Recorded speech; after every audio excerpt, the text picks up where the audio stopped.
Auditeur. Moi, c'est Ibrahima Debari, le directeur communal de l'éducation de Matam. Donc, faites-nous le bilan des résultats de ces deux examens qui ont vu le jour dans votre commune. Merci beaucoup. S'agissant des bilans des deux premiers résultats, nous avons déjà dégagé les statistiques du certificat d'études élémentaires au niveau de la direction communale de l'éducation de Matam. Nous avons fait un pourcentage de 64,42%, n'est-ce pas, au niveau de l'enseignement général et 82,17% au niveau du franco-arabe.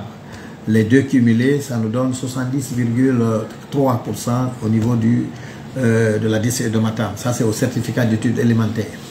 Ce qu'il faut remarquer à ce niveau, c'est que nous avons compris que le taux d'admission au niveau des filles est beaucoup élevé. C'est après égal au taux d'admission des garçons.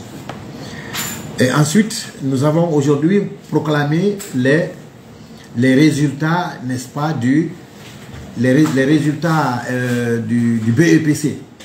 Cette proclamation des résultats du BEPC nous a permis de connaître effectivement les statistiques de la direction communale de l'éducation de Matam par rapport au brevet d'études. Et à ce niveau-là, nous nous en félicitons, puisque nous avons compris que les efforts fournis pendant l'année scolaire ont plus ou moins abouti. N'est-ce pas? Les résultats escomptés ne sont pas totalement là, mais il y a eu une amélioration et une nette amélioration par rapport à l'année dernière. C'est pourquoi cette année, au niveau de la direction communale de l'éducation de Matam, en enseignement général, nous avons 25,52%.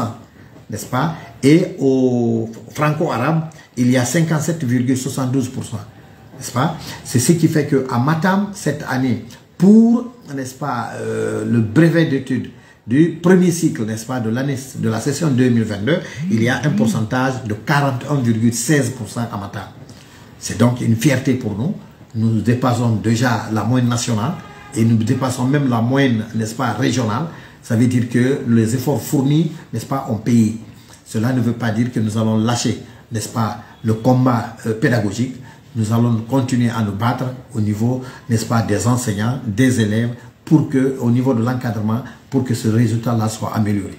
Mais d'ici là, nous remercions déjà les forces, comment on appelle, le cabinet, à travers lui, le ministre de l'enseignement pré-universitaire, n'est-ce pas, qui n'a ménagé aucun effort. Aujourd'hui, en Guinée, il faut le reconnaître, on ne peut pas parler de fuite de sujet.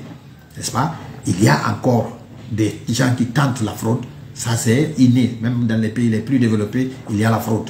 Mais la fraude est très limitée. C'est pourquoi donc les résultats, les enfants qui seront admis, ils seront proclamés admis, n'est-ce pas? Et au vu et au su de tout le monde, ce sera une admission réellement acquise par l'effort fourni par les enfants eux-mêmes. Et c'est pourquoi nous finirons par dire merci au président, n'est-ce pas, de la transition, le chef de l'État, le président du CNRD, n'est-ce pas, pour tous les efforts qu'il est en train de fournir par rapport à la réussite d'une transition réussie dans notre pays. Ok, un mot à l'endroit des candidats qui n'ont pas eu le bac. Le BEPC. Le BEPC. D'abord, nous allons commencer par les candidats qui ont eu le BEPC. Nous les félicitons, nous les encourageons et le combat continue puisqu'ils sont déjà au niveau du lycée, n'est-ce pas? Ils doivent se préparer pour être au niveau de l'université. Les candidats qui ont échoué, je me base d'un seul exemple pour leur encourager, pour leur dire que l'échec, en fait, n'est pas une fin en soi. L'échec peut galvaniser un candidat. La preuve, le premier de Matam, au certificat d'études élémentaires, il a échoué l'année dernière. Il s'est fixé pour objectif d'être parmi les 5 premiers cette année. Et il a atteint l'objectif. Il s'est attelé au travail.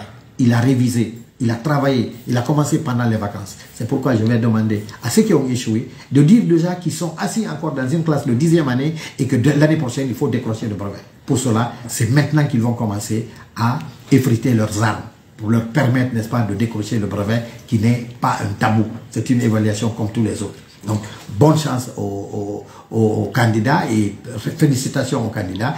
Et à ceux qui sont admis, nous les encourageons à mieux reprendre. Moi, je viens d'arriver, peut-être que je vais poser